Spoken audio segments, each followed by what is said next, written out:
Hi everyone, today we'll talk about how to fix or how to solve TikTok lives. To know how to fix or how to solve TikTok live, you should just go to settings.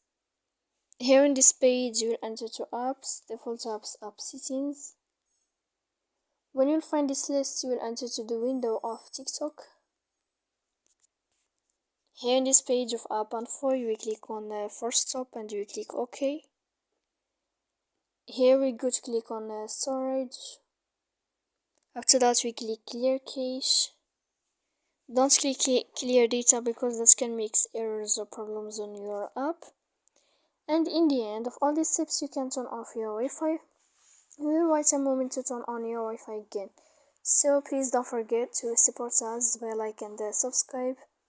See you next time in another video and thank you for your attention.